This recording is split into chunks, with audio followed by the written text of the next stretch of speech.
The devotion to the Blessed Virgin contributed much to the establishment of the gospel amongst the Scandinavians.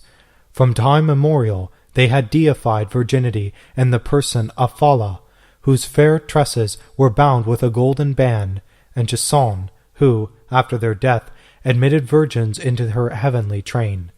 3 virgins, seated under the sacred oak, disposed of the fate of men, and those white ladies were also virgins who gilded over the lakes like a pillar of mist, sat at midnight in the freezing shadow of the pines, and sang with a soft, low voice the runic hymns which the skalds had engraved with the point of their swords on the rocks that overhung the sepulchral mound of the heroes whom the ravens of the air mourned.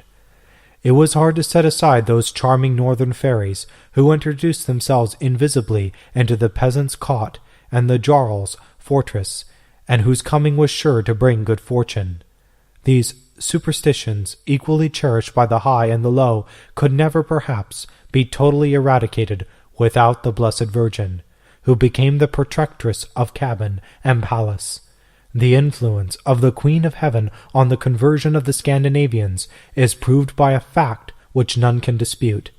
It is that Christianity owed its success among those nations to the mothers of families who afterwards gained over the warriors. The first Christian kings of Denmark were faithful servants of Mary. Saint Canute, Duke of Schleswig, dedicated to her 3 superb churches.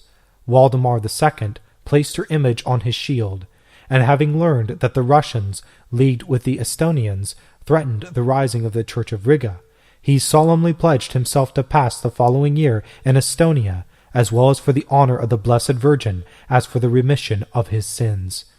It was in this war, commenced under the patronage of Mary, that the Danes, surprised in their camp, lost their national banner. As they began to give way before the pagans, the Blessed Virgin, whom they had piously invoked before leaving Estonia, gave them, it is said, a sensible mark of her powerful protection. A red flag with a white cross fell from heaven, according to ancient chronicles, and with that flag victory returned. The devotion to Mary flourished long in the 3 kingdoms of the north, as is proved by the great number of cathedrals, hermitages, and monasteries which they dedicated to her.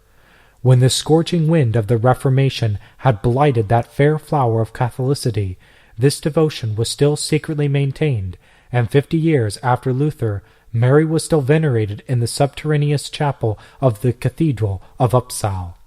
This consoling devotion ended in those far northern regions as it began in Rome amongst the tombs. It was under the influence of Mary that Prussia and all the coast of the Baltic Sea received the light of the gospel.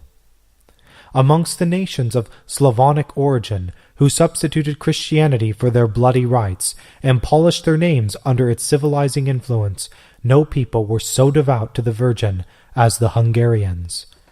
Towards the beginning of the 11th century, Saint Stephen, the first Christian king of the Huns, or Hungarians, founded Our Lady of Abroyal in thanksgiving for a victory obtained over the Prince of Transylvania.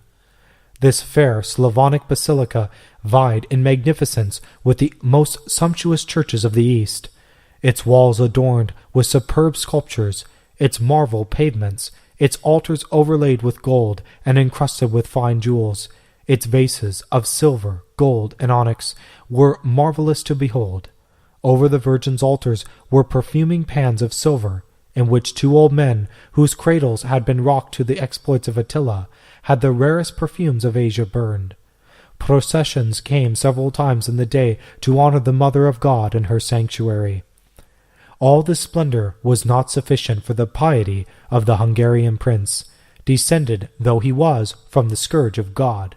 It was his pleasure to hold his crown in subjection to the Virgin, whom he declared sovereign of his states. Thus, as often as the name of Mary was pronounced throughout the extent of that vast kingdom, there was not a Hungarian noble, no matter how high his lineage, who did not bend the knee and bow down as a vassal before his liege lady. Within the fortified walls of every castle, there was a small chapel lit by several brass or silver lamps, which burned night and day before Mary's image. The Prince Palatines even carried the same image to battle, and raised an altar for it in their tents. The devotion to Mary was kept up with no less fervor on the banks of Vistula, dating from the day when the Dumbrava, the fair Bohemian princess, converted King Mstislas and made him break the idols which his fathers had raised to Pogoda, calm air, to Pohist, the cloudy sky, and to the gloomy deities of the abyss. The Poles became essentially Catholic, and built numberless chapels of larchwood in honor of the Mother of God. Pagan banners, taken on 20 battlefields, were the only ornaments of these primitive churches, nestling amongst the evergreen pines of the Slavonic forests. But when, during the celebration of Mass, the ministers of Jesus Christ read the Gospel to those northern heroes, kneeling before an altar as poor as the crib of Bethlehem, every sword was seen half drawn from the scabbard, in token of protection and defense. Nor was this an idle show. Poland was long the bulwark of Christianity. Were it not for John Sobieski, the crescent would, perchance, have crowned the battlements of the cities beyond the Rhine. Poland was early consecrated to the Blessed Virgin. Mary was solemnly invoked under the title of Queen of Poland long before John Casimir renewed that consecration.